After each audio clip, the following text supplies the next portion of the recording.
Welcome back to the Old Bull and Young Calf Boston Sports Podcast.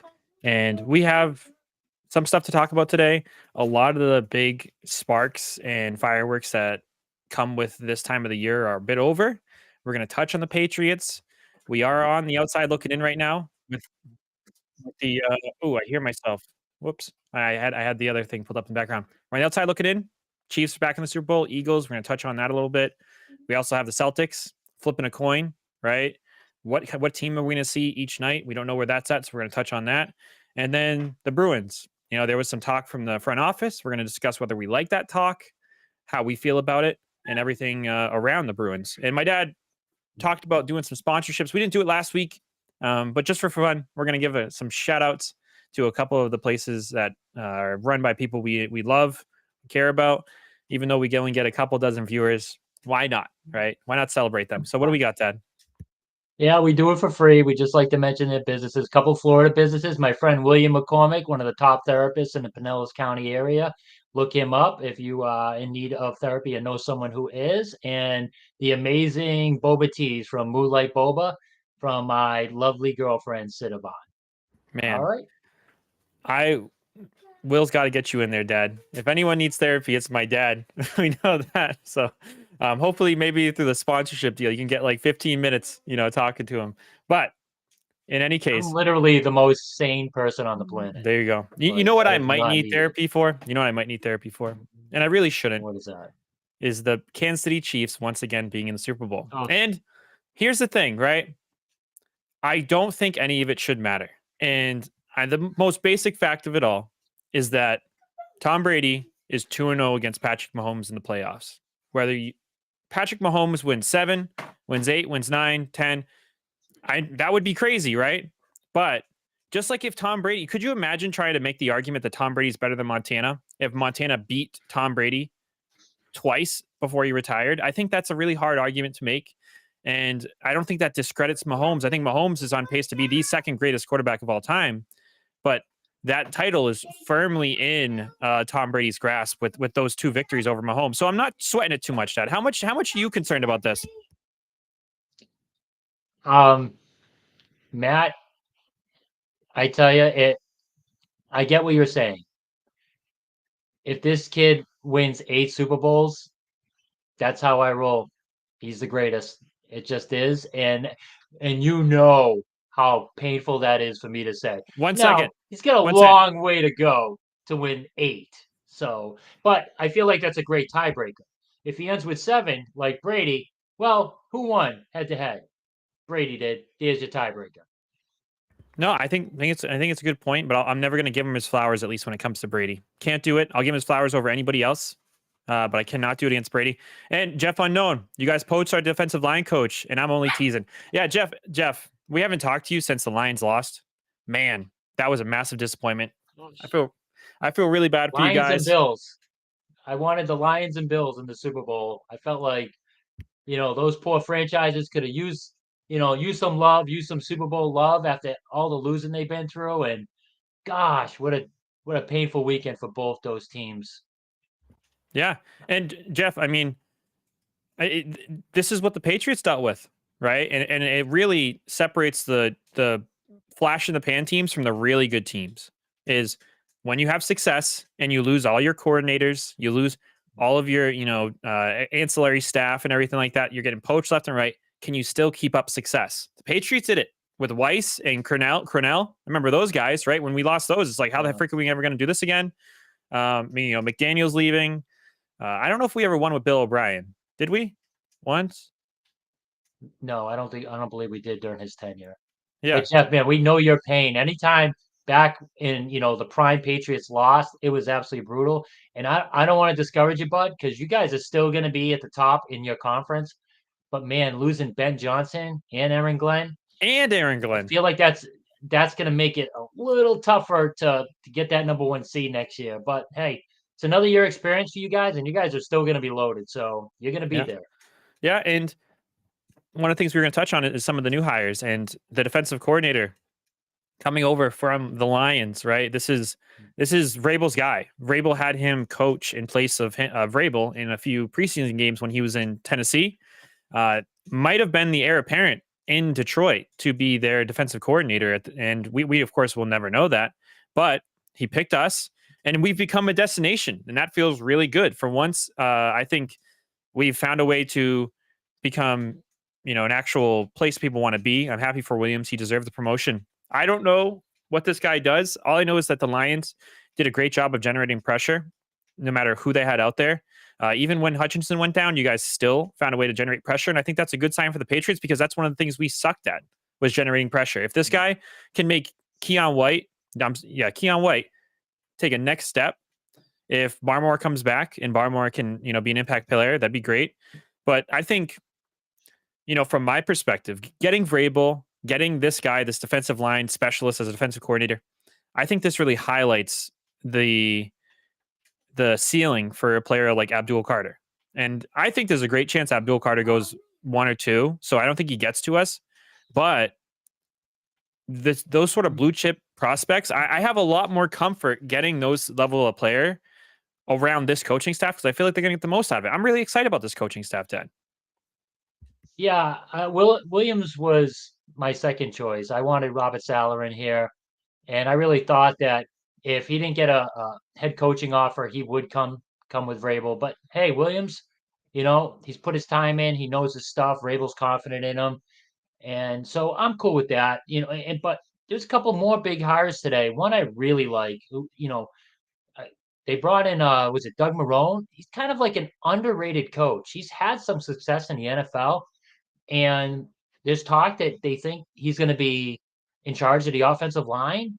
And I mean, sign me up for that, right? He's already a proven pretty good coach who kind of get a raw deal when he was in Buffalo, Jacksonville, like bad quarterbacks and all that, and he still won. Like one year, they almost knocked Yeah. us out in the AFC Championship game.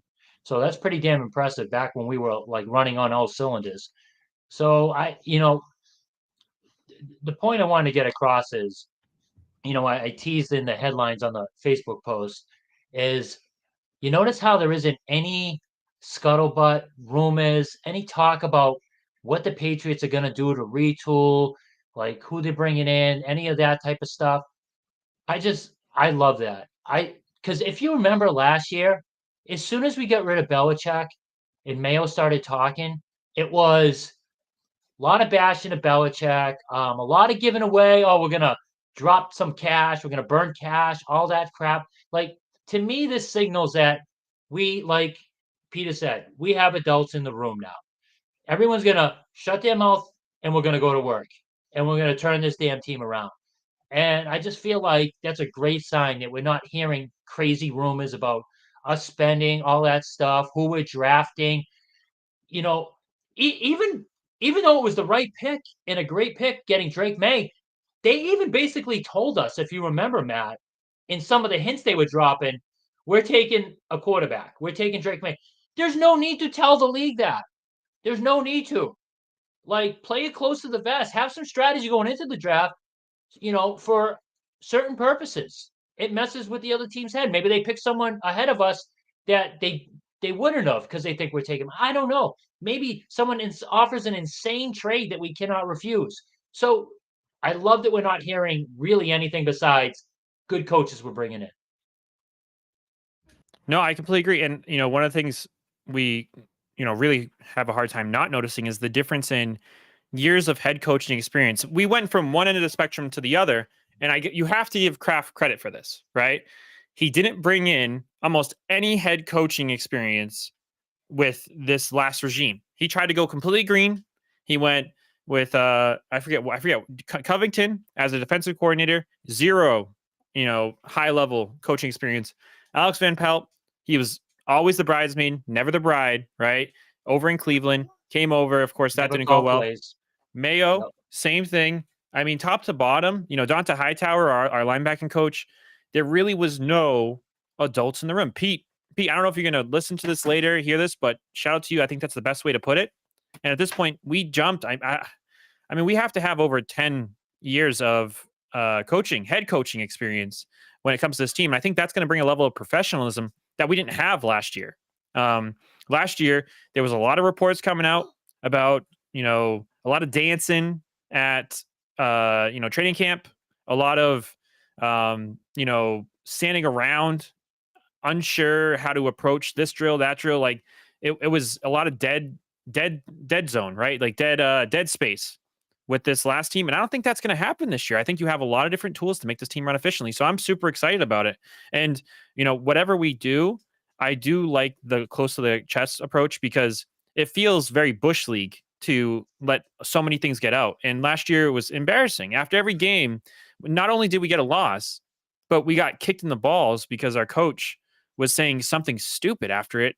And luckily, nobody cares about us, right? The Patriots are an afterthought at this point in the NFL. So we didn't have to deal with it.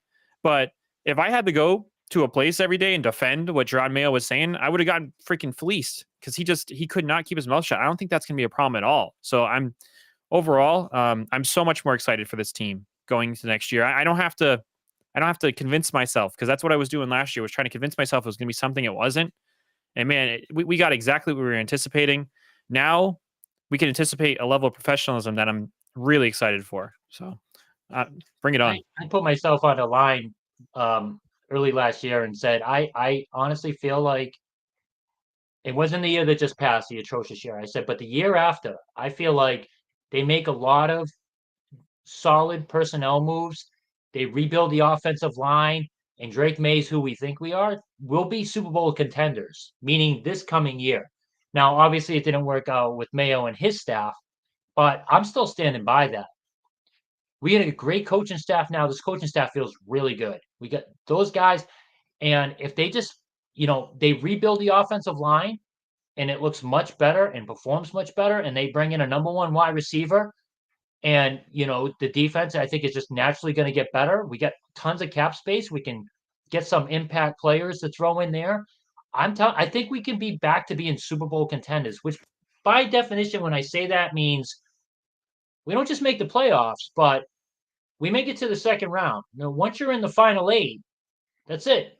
You're one game away from the conference finals, 2 games Yeah. away from in the Super Bowl. So, I'm not even talking about us scraping to the playoffs and get our butts kicked in the first round. I'm talking considered a Super Bowl contender because you made it to the second round. So I think it's there. And so far, I like what I'm seeing. The next step is, does Kraft make another hard decision, which is, guys, I don't even care about money. If you think the guy's worth it, I don't care how crazy the signing bonuses are, sign him. Yeah, and I think Kraft can do that a lot more freely. And you got John here. I think we are too many pieces away to even think about it. John, I agree. The Redskins just did it.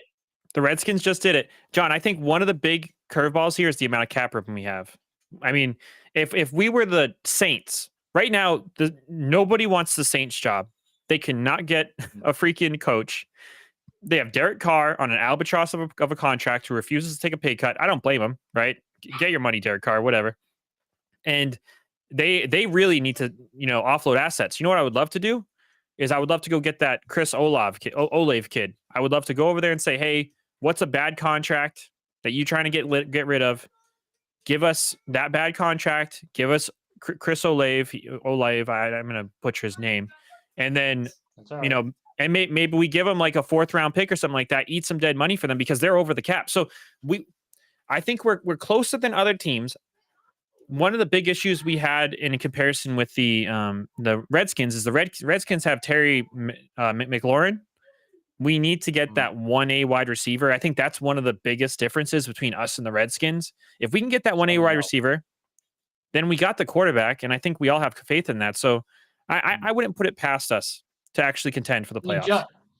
John, I know I'm being like positive Paul here, and that's normally not me, and that's another thing. The NFL is by far the most common league out of the 4 major sports to go from last to first, to turn it around in 1 year. It almost happens every year. Almost every year, one team comes out of nowhere and is like, next thing you know, they're one of the last 8 teams standing. And the Redskins are the obvious example. They did it. I mean, if you made me bet like 10 grand on it, John, I'm probably gonna take your side. But I'm just saying, I think I think it's possible. Is it super likely? No, I'm not like betting the house on it, but I think it could happen. I like everything they're doing so far. Yeah, and I think, we won't spend too much more time on this Patriots team, but I don't know how many people have looked into our opponents for next year, right? And when you look at our opponents for next year, Easy especially road especially schedule. yeah, super easy schedule, a lot better than what we were dealing with um, you know, this past year when we were just, getting one of the tougher schedules. So, let me see. Uh And not to mention, while you look that up, Matt, Buffalo's probably going to get a little worse again. Every year they don't win it, they're probably going to keep losing pieces. Miami might lose Tyreek Hill, yeah, and they're the in Jets shambles. were way worse than we thought. And they're going to have So, a rookie coach, possibly no Aaron Rodgers. They might not even bring him back. So, all of a sudden, I'm guarantee you the division's going to be weaker next year. You'll look see. at you got pretty much the top 10 of the NFL draft almost entirely right here, right? You got this Titans team, the Saints, right? I mean, those should be with good coaching and discipline, that should be 5 wins. We should maybe drop one of those in a fluke, but if Rabel does what he needs to do as a coach, and if our team performs, that should be 5 wins. Then we got the Cleveland Browns in here. They're probably gonna have rookie QB. Falcons. Those are like almost 7 gimme games, right? So I don't know, John. I think there's a good chance we end up, actually competing this year. We do have some cream puffs that we can take care of. I didn't realize our schedule was this easy next year. Did you know that? Yeah, I mistaken home for road though. They have a super easy home schedule. Yeah. Absolutely. And we all know Pittsburgh's always overrated. That's beatable. I'm not saying chalk these up as W's, like lock it up, it's guaranteed. But I mean, tell me, how many games that you look at there go, oh, they got no shot next year. Absolutely. Ravens. Baltimore, That's at it. Buffalo, they're Yeah. probably still Buffalo's probably not going to drop that much. Tampa Bay, they're pretty good. I don't know. That might be a tough game on the road. But I mean, besides that, if Miami takes a hit like I think they're going to, and there's not many games you look at there, you go, nope, no shot. That's a loss. Especially with like the Bucks. They're, very one side of the ball. So, May might put up 300, 400 yards on them because they can't stop a nosebleed, right? So I don't know. Did this, Mike Evans another year old, like this gives me a lot of hope. There's a good chance I might be able to watch at least one game of playoff football next year. And I think, like my dad said, there's going to be a fall off for some of these teams. Pittsburgh's in some turmoil. They don't know what they're going to be doing with their quarterback. The Jets are the Jets. We've somehow, some way, find a way to beat these guys. Usually, Aaron Rodgers did light us up this year, but overall, Yeah, that gonna beat them out. gives me some positivity. So, Absolutely. Dad, any other Patriots thoughts? No, we're good. We can jump on. All right. So next up we have the Boston Celtics. And we talked last week.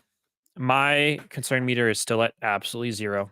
This team is not a team anybody wants to face. Until proven otherwise, really, until this season's over, I'm not going to be worried about them. But one thing I am watching is the other teams, right? How are the other teams? How are they maintaining? Because they haven't proven themselves as a championship caliber team. We of course are coin flipping right now, right? Almost every game we're taking close to 53 pointers. So we're kind of at a whim of the 3 point success. Oh, we're quick. We got Ramona. Ramona, it's so good to see you. Oh, Welcome back. Ramona, one of our top 5 fans. I love Ramona. Yeah, big shout out to Ramona. Rabel is playing chess, not checkers. Season hasn't started yet. There'll be a lot of pieces being moved around the board, and I do think Rabel will be the one to make Kraft spend money. I completely agree, and I think Tim Hilliard has been he's been in this podcast, been on the podcast. Mentioned there's probably some sort of stipulation in Vrabel's contract. Like, listen, this whole having 135 million, 140 million in cap space, not going to happen going forward. I can't coach a team like that, right? This might be Vrabel's one of his like last big chances to coach, right? So he's going to want to spend money, and I think Kraft is tired of this embarrassment. So Ramona, I completely agree. What do you think about that, Dad? Ramona, that's the key, really. Ramona is he. I mean, the media and the fans did such a great job of bringing awareness to Kraft's cheapness. He cannot possibly get away with being that cheap this coming off season like he did last year. There's no way. It's just they'd be like a riot on Foxborough Street. It's just not going to happen. We did a great job. The media did a great job. Kraft's embarrassed. He's clearly embarrassed after last year. He was so embarrassed he even fired Mayo when a lot of people didn't think they would do that. He would do that. So he's just gonna have to grin and bear it. Sorry. Oh, hand the checkbook over to Vrabel and just walk away. And then go listen to music. Don't even pay attention to that first day of free agency. I cannot wait for that first day of free agency oh man, because I think there's gonna be some serious explosions going on. Yeah, super excited, and I'm hopefully it gets us back to playoff football, and we don't have to be too excited for this sort of thing. But you see teams like the Eagles, and that Eagles team is a wagon. That offensive line, man, I would love to be able to replicate similar to what they have there. I don't know if the guys are out there to make that happen, but they win in the trenches. I mean, you can't stop them. It's pretty wild. I don't know if you saw, but the referee came on the mic and said that he can award a score because they were so tired of the Redskins going off sides to try and stop the tush push. Did you see that? No, I did Yeah. not. The referee got on the mic after 3 offsides in a row at the half-yard line for the Redskins and said, the officials can award a score if the Redskins Oh, continue to do this. Yeah. I got to find you that video and send it to you. I didn't even know it was possible. oh, damn! I've Yeah. never heard of that. They were so tired of Very calling interesting. offsides. Yeah. So, Wow. moving on to the Boston Celtics. Ramona, you were with us along the way for the Boston Celtics last year. The joy that is watching them It was succeed. great. Today Yep. they're facing the old coach Ime Udoka, and Yep. they've played really well against him, especially Pritchard. Overall, this team, Dad. I mean, which are you more confident in, Dad? Are you more confident in the Celtics righting the ship, getting back on track, or are you more confident in the Cleveland Cavaliers maintaining the heat, the enfuego that they've been for the first half of the season? Yeah. See, I'm almost bummed that Cleveland lost those 3 games, and you're gonna look at me like, "What are you crazy?" Because I took a quick look. All of their star players, their minutes are high. They're trying to win these games. Like they were kind of hoping, in my opinion, no load management to chase that Warriors record. And I think that's just a recipe for disaster. But now that they've lost these 3 games, they're probably going to start doing a little more load management. The minutes for their starters are probably going to start dropping a little bit. They're going to stop chasing it. You lose 3 games in a row, you're not winning that all-time NBA greatest record. Golden State won 73 games. Like you have to basically not have 0 losing streaks. So I'm kind of bummed that and we do have like kind of a shot now to catch them. I think we're 4.5 back or something like that. Still a lot of games, 5 games in a loss column, not a lot left. So, unless Cleveland really starts to tank, it's still going to be tough to catch them. But again, like we always say in this show, with the Celtics pedigree and their, road killer mentality, there's not a lot to worry about there. It's about staying healthy. So, you know, I I have, of course, more confidence that the Celtics are gonna, right the ship. They have plenty of time left to do it, and they're starting to. They went 3-1 on a huge, very tough West Coast road trip. So that's a great start. Oh, you can't hear you, Matt. Whoops, sorry about that. We got Scott Johnson. Celtics are going to rest players. They have the luxury of mixing up lineups so that they will be ready to roll come playoffs. They know they need to stay healthy. Scott, I completely agree. Bring on 53 pointers because 53 pointers are drives we're not making, and I love to see that. Especially Porzingis opened the game today with a 3-pointer. I love how he's kind of always tries to set the tone with those super deep threes, and if he can find that, man, is that devastating from them. When he's such a post presence, and then at the same time he can hit those long threes. Porzingis has really stepped up. That I mean, when it Oh comes to a yeah, coin he's flip, been really good. not Porzingis. That dude's always coming up heads right now, and Yeah. he's putting a lot of effort to it. He really, of course, hasn't had much success in his career. So for him, this regular season stuff is super important. But like Scott said, this team knows what they're doing. I think Drew Holiday knows what he's doing. This guy's been there, done that, 2 different teams, right? And been a major part of both. So, and also Scott nailed it, mixing up the lineups. I don't think people notice how strange it can get out there sometimes with Joe Mazzulla. And I don't think that's accidental, Scott. And I think you and I are both probably on the same page there. He's really trying to get creative and see what sticks because I don't think Joe Mazzulla cares. So, I mean, like, I don't know, Dad. Like, what what seed what seed becomes actual concern for you for the Celtics team? If they drop to the fifth seed, fourth seed, third Oh, seed, where are you at? I just want to say real quick too, with Porzingis, I think he is going to be such a crucial factor in the playoffs. You know what I loved that Porzingis did? He kind of called out his team. What was it, 5 games ago? And he's done nothing but back it up since then. He kind of called out, everyone how their play been recently, and he's been nothing but awesome. He has been Yep, dominant. He true. has been sometimes our best player, and I don't think we take a lot of crap for having an easy road for last year's championships, which we kind of did. So we did have some injury luck, knock on wood for the other team. So we're going to need him. We're going to need him because we're probably not going to get that same luck. Doesn't mean we wouldn't have still cleaned house. We still would have won the championship. We're by far the best team in the league. But I feel like this year it's going to be a bit of a tougher path. And I love, man, Porzingis, just don't drive to the hoop. Post up threes, like my son said. Post up Yeah. threes. My son's like bubble wrap on steroids. Like usually I'm preaching the bubble wrap. He's like bubble wrap Uh, on steroids. Give me it. But as far as dropping goes, no, they really should not drop below 2.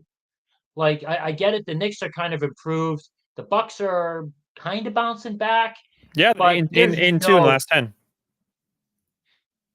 I mean, they really should not fall that far. Like, listen, I get the load management, taking your foot off the gas pedal, being bored at the middle of the year. Like the Celtics even went through this last year before they turned it on in February. I don't know. I know they had a rough month. I can't remember what it was, if it was January or February, but once they bounced back, whether it was February or March when they bounced back, they just ran roughshod over everybody. So, I mean, if they drop below 2, I mean, I'm still not going to be concerned, but it's like, oh, did we take our foot off the gas a little too much during this regular season? Like, I guess in the end of it all, it's about health, knock on wood, and that's really what it boils down to. But I just feel like that's a little lazy if they drop that far because that shouldn't happen. Yeah, and I think one of the big things is next Monday. I'm sorry, next Monday will be our last podcast before the NBA trade deadline, and we're going to talk about the NHL trade deadline later.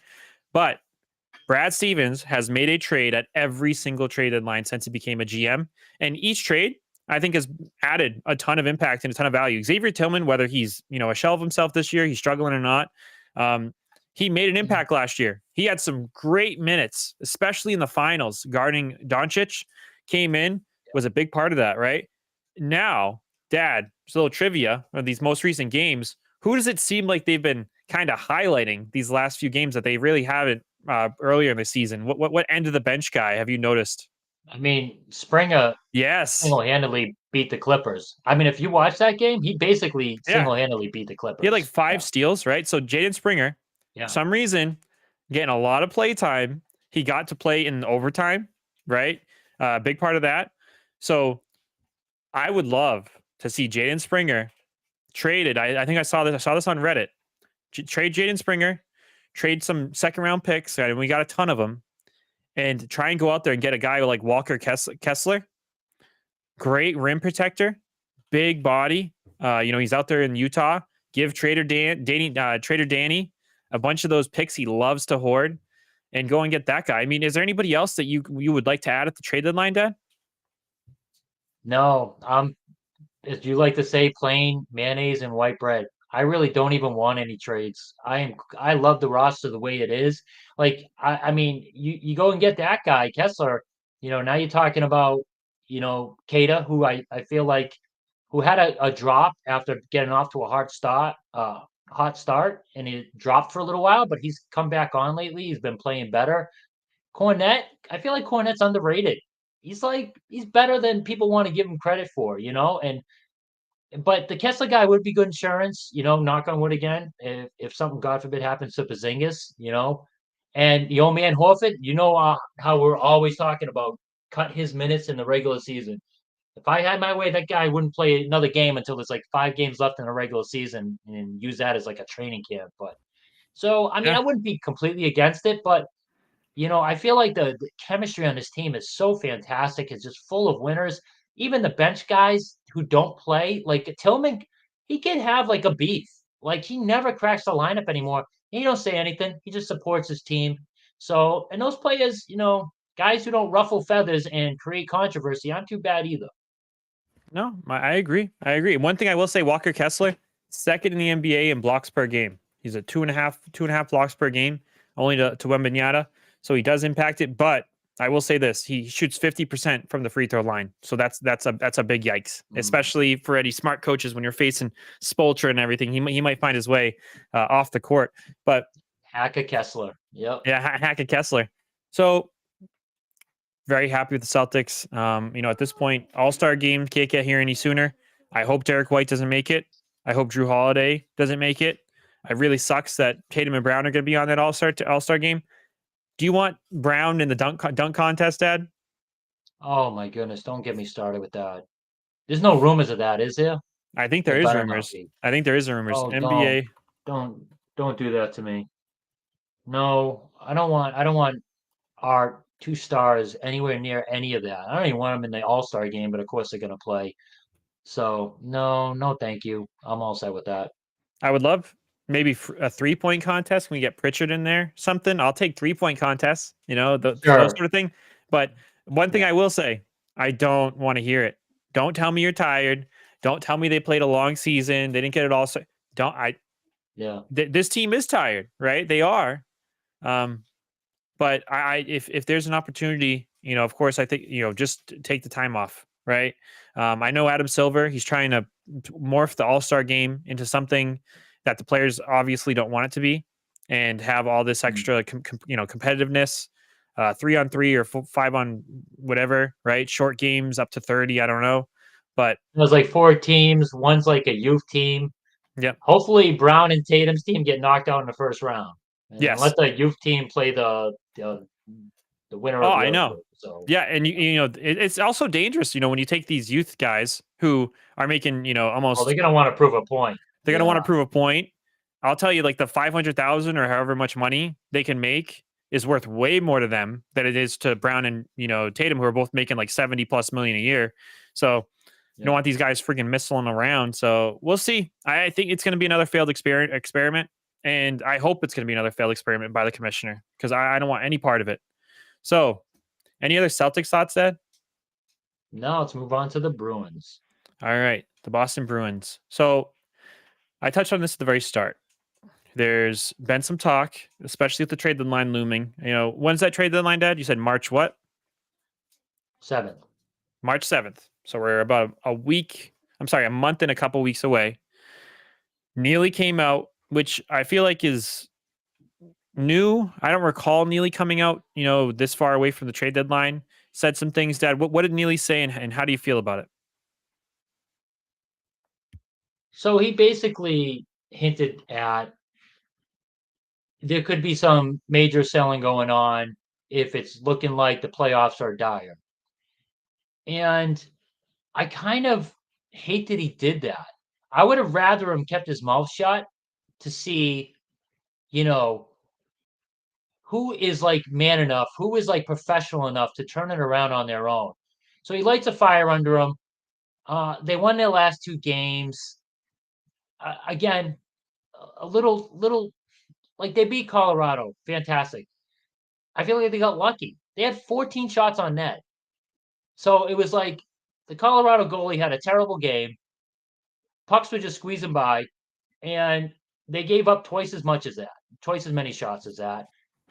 And who they beat, the Senators or something like that. Well, the It's Senators is a huge game for their playoff implications. The Senators, the team that's yeah. keeping them out of the top three. And real quick, Dad, Jeff Unknown. I'm super excited to share. I went to a Leafs and Bruins alumni game. Must have been up in Toronto. Ray Bork Oh, was captain of the Bruins team. I can now say I've seen my wow, favorite Bruin play of all time. that is pretty cool. That Heck is yeah, awesome. Dad Good is for is you, Jeff. is where's Ray Bork in your top favorite? I know who your favorite is, but where's Ray Bork in that list of favorite Bruins player of all time? I mean, I have him basically tied with Neely. I mean, Tied it's with Neely. You've always told me Neely's yeah, your number it's one. well, Neil Bork was my number one for longer, and then Neely came along, and it was like Neely was just so electric in so many different ways. I mean, ultimately, Bork was a better player than Neely, just because you have to factor in longevity, and he just anchored our defense and made us one of the best defensive teams every year. But man, was Neely special. He just couldn't stay healthy, couldn't sustain a long career, which is a Was it shame. Ulf Samuelson? Is that the guy? Yeah, Took he out was his the took out his culprit. knees. Yep. Yeah, Yeah, that's really cool, yeah, Jeff. Very cool. Jeff, I know that they're yeah. doing the battle of like what is it called? Like they're doing like a thing like the Battle of the Americas or something. It's like Canada versus US versus Europe versus I don't know. Yeah. I forget what that is, but I think they might have a game in Toronto or something. But that's a pretty cool game to go to, Jeff. I'm glad you got a chance to go see him. I'm sure you at least tried, or you should have tried to push over some of those kids and get an autograph. It would have been nice. People like us Uh, don't get autographs, Jeff. So you probably did not get one. We also got Scott Johnson. Having an All-Star game this season is always a problem. Yeah, the NBA, tough luck, guys. All-Star game's not it. I kind of like what the NHL does with their stuff. You know, a lot of the skills competition, fastest shot, different things like that. I've always loved watching that. Um, I would like for the NBA to get some. So I like the skills competition the NBA does, right? Where it's like almost like a triathlon thing where they got to do a bunch of different things. But the players playing against each other, it's just not going to happen. it was more entertaining to watch than the actual game. The games are atrocious. I mean, let's Yeah, face and it. and Yeah, and I don't remember like the NFL, they would have like the longest throw competition. You got like Brett Favre and yeah, Steve McNair. I saw a clip of that throwing like 75 yards. Like that's some cool stuff. I'll watch that. And Jeff Unknown did not get yeah, an autograph. I'm sorry to hear, Jeff, but I'm really glad you got that experience, man. Um, yeah. Jeff, But I back don't to know the if you, Bruins. yeah, Jeff, I don't know if you saw that Neely comment. I don't know how you feel about the Bruins showing their cards there. Uh, we are on a nice edge right now. Like my dad said before, last week we have so many games, more than other teams that are right around us. I don't know how And we're now we gonna. play Buffalo tomorrow. So Yes, there's a chance. I almost am pissed about this because they're gonna play Buffalo and they're probably gonna win. And now it's a three game winning streak. So do we like just stick with this crew? I'm just not sure it's the right decision. We're still doing things like playing Patriots like minimal minutes. He's still not getting a full crack like I had hoped. These goals by Geeky, Zaka, I feel like they're fool's gold. It's not sustainable. We've seen these guys in the playoffs. How does Zaka do for scoring goals in the playoffs, Matt? He got his first one in his entire career last year. Think about that. First one. And Geeky, that's who you counting on Geeky to score playoff goals. Like yeah, all of this, it's just frustrating. It's like we'll have to see. I mean, I'm rooting for the Bruins not to make the playoffs wow, because as much as that kills me, I love playoff hockey. I want change, and Sweeney's not getting fired unless they miss the playoffs. We need to get some guys out of here. We need to get some guys in. If it means going on a painful rebuild, I don't know if we'll ever have to go on a rebuild. I still feel like our defensive core, uh, if we could do something with Zadorov, is still elite. It's still at the top of the league, and we have Swayman locked up long term. So I don't know if we'll ever hit rock bottom where we need to rebuild. But how do we not make change? How has it not been one trade with the way this team has gone this year? It's just really freaking frustrating. yeah, and I think my buddy Andrew Bailey talked about how there might be some nonsense going on with with the cap space, right? Because now we got Lindholm out for so long, and we have McAvoy out. Are we pulling a Lightning and pulling a Vegas Knights where we're trying to scheme and get some that cap relief to bring people in? Are these guys really is it really necessary that they're out this long, or are we doing some of that shady business? And I would not mind that because, of course, other teams have certainly benefited from it. But at this point, how many? What we like $12+ million in our defensive pairings out with injuries, which is incredibly tough in hockey. It's really hard Mm. to lose out on 12 million in your cap space and actually be a competent team. We're still finding ways to win, right? Um, we'll see if Lindholm and McAvoy are going to come back and be a positive or negative. But I think one of the big things is Swayman. Like you said, we gave up double the shots against this Avalanche team and we won. A hot goalie and a couple good bounces, and you never know what could happen in No. playoff hockey. If Swayman finds his rhythm and he plays what he was like last year, Dad, they're going to be really hard to beat. Just like we were, I felt like we were pretty hard to beat last year, right? And we put up almost no shots. If we could find a way to generate, you know, uh, you know, 15, 20 shots, 20, 25 shots a game in the playoffs, we're going to be so dangerous. I Yeah. have to hope we're going to be at least a little bit better. It does suck that our coaching has taken a major hit. I don't feel super confident in Sacco. It would be great to get a boost that way, but I don't know. Swayman's on a heater, and it's really hard to bet against a hot goalie. It is, and there's been stories of hot goalies carrying teams to a cup, but it's never just the goalie. It's even Tim Thomas in that year he was amazing and we won the cup. He had a couple games where he gave up like 5, 6 goals in the playoffs. So, it's not always that. You do need to be able to score. And it's just not happening with this team. Sacco is the coach. These forwards, they need to do something. Zadorov on defense. I hate to even wish this or say this. We need him to get like injured. We need him. I feel like they're playing him because they have no choice, because they dropped so much money on him, made him such a integral part of their free agency. I mean, Matt, if Zadorov was just a call up from Providence, what do you think would be the case? Oh, You think he'd have this many games played? no way. Absolutely no way. I mean, we No see how way. they treat any sort of a prospect, right? Their leash when it comes to Isn't it? prospects and growth is zero. Their leash when it comes to money, they will cart these guys out there on a stretcher if they have to. I'm shocked they're letting Lindholm and McAvoy even take time off. You see what they've done to the corpse of Brad Marchand and David Pastrnak each year, running these guys into ground. If they're paying you, they want you out there no matter how you're performing. And like you said, Zadorov, I mean, really benefiting from the finances of this because it almost makes no sense otherwise, right? The amount of penalty minutes, the amount of disadvantage he's putting his team into so often. Uh, but he's getting that time on ice. And by sure, Patra sure isn't. That's for sure. Yeah, no, can't have that, And Lowry's having a good scoring year. He's definitely struggled defensively. He has not been good defensively. I'm not, oblivious to that. But I'm glad they're at least sticking with him. Like I'm almost shocked that they haven't sat him for more games because he is a bit of a liability at times, but he's scoring. He's putting up points. He makes the power play better when he's out there. He gets the puck out of the zone. He makes, some great passes, to set up on me and rushes sometimes. So I am happy that they're giving him some slack, a little bit longer leash with him, even though he's been a defensive liability, you know, not all the time, but a decent amount. So I like that they've learned kind of that lesson. But again, not giving Patras,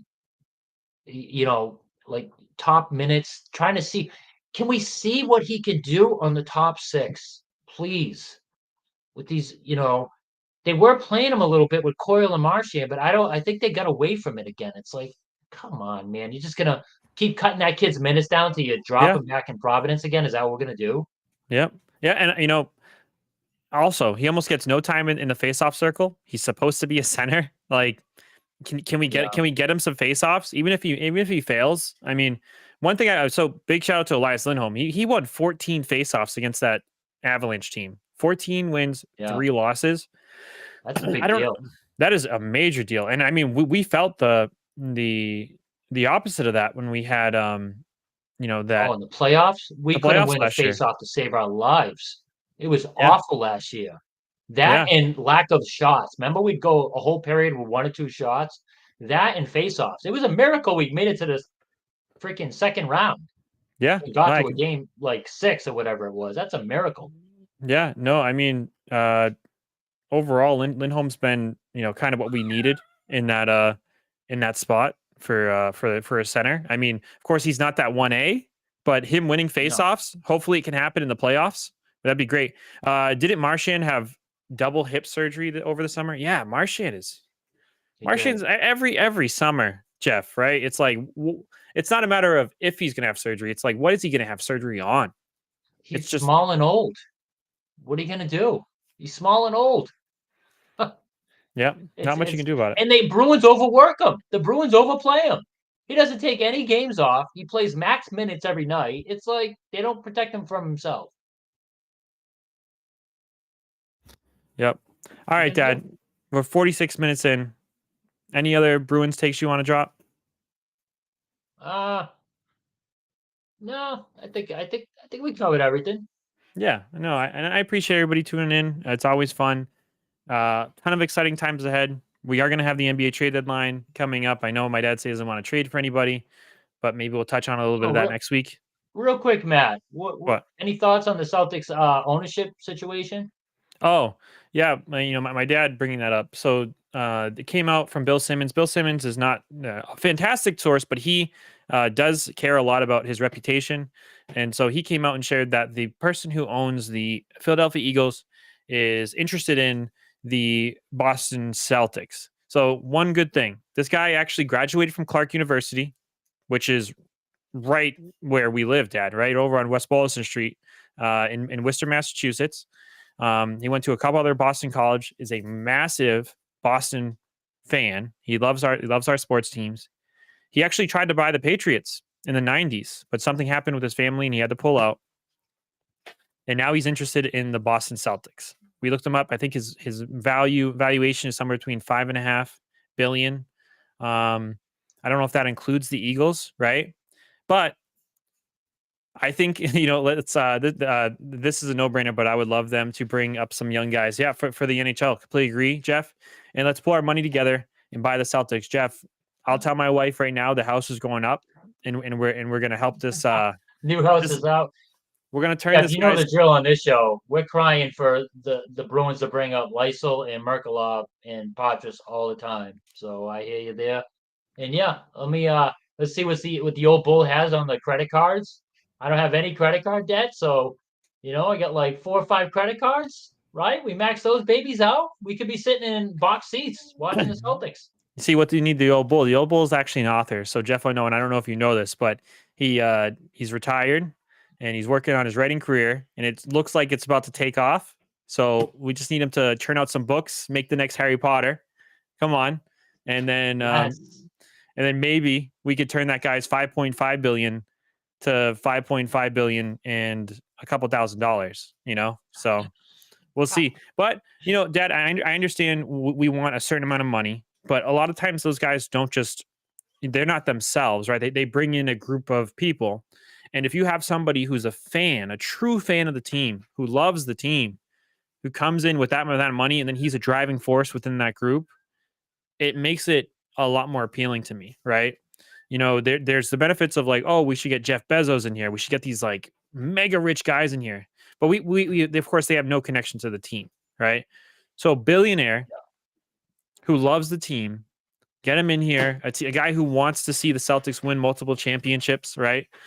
That's not something that I would really ever say no to. I would love Steve Ballmer. I would love that kind of money, but I don't know if it's walking in that door. At least with a good attitude. I will be there for the first one to buy that book. Yeah, Jeff, he's got a couple books already out, right? Dad, 2 books out or 1 book out? Yeah. Two, I haven't promoted those in years. They're just Yeah, those are do self-published. I mean, the good little stories, I guess, according to people. It's my early work. I'm actually a little embarrassed by him, even though a lot of people seem to like him. yeah. This is a book I'm trying to get traditionally published. Barnes I and didn't. Noble, magazines and online articles, magazines, all that good stuff. Oh, Jeff. Yeah, you cannot make grammar errors around learned doctor like my dad. You're not allowed to do that. So embarrassing. No, I mean that was really the first book I ever read was my dad's when my dad's first book's out. And don't tell my teachers in school, but I use a lot of Spark Notes. And Jeff, I know you're a teacher, so I probably shouldn't say this, but read the chapter summary, come in the next day and act like I know it all. But yeah, uh, shout out to my dad. Some so hopefully some more big news in that regard. But yeah, I mean, how do you feel that? Did you touch on this ownership? How you feel about Nah, this possibility? I mean, I love that. I love he has Boston roots. He's a fan, all that. His worth scares me. The Celtics supposedly want more than 6 billion. 6 billion. So he's not even worth 6 billion. What is he gonna do? He can't sell I mean, I get it's gonna be part ownership, so it's not full 6 billion, all that good stuff. But what happens when he sees our tax bill for being so that's like 10% of his worth. If we get a $500 million uh penalty, salary cap penalty. I mean, does he that's 10%. That's a lot. That's like someone who makes 50 grand a year, somebody going, "Oh, by the way, you got to give me 5 grand." It's like, wait, what? That's a lot. Like, Yeah, that's a killer. So I want someone with deeper pockets. I love everything else besides his net worth. That is just not ideal. yeah. I mean, Dad, I'll tell you this: there's not many more people with deeper pockets, right? I mean, it's tough going out there. We got to go to the Saudis, I think. I don't know if you're gonna find that much money. You're gonna have the Republic of Saudi Arabia as the owner of the Boston Celtics, but we'll see. I mean, yeah. All right. I think that's it for me. 52 minutes. The dog's going crazy. I'm gonna get out of here and go enjoy the rest of my night. Thanks for tuning in with us, Jeff. Always a big part. We got to get you back on here, Jeff. We need something big to happen, right? We need a Bruins or Celtics breaking news. Hopefully, nothing for the Celtics. I don't want any Celtics breaking news. I want a Celtics be business as usual. Hopefully, some more Bruins talk and get you on, Jeff. Thanks for tuning in. Any other final thoughts, Dad? No, please subscribe to the YouTube channel. Please watch it, like it. It helps us. We really appreciate it. Doesn't cost Yeah. anything. Comments after the show on the YouTube channel, comments on the video are very important. So we appreciate Yeah. that. Thank you so much. Have a great one, guys. You too, Jeff. Always a Jeff, pleasure. thank Stay you so healthy. much for tuning in.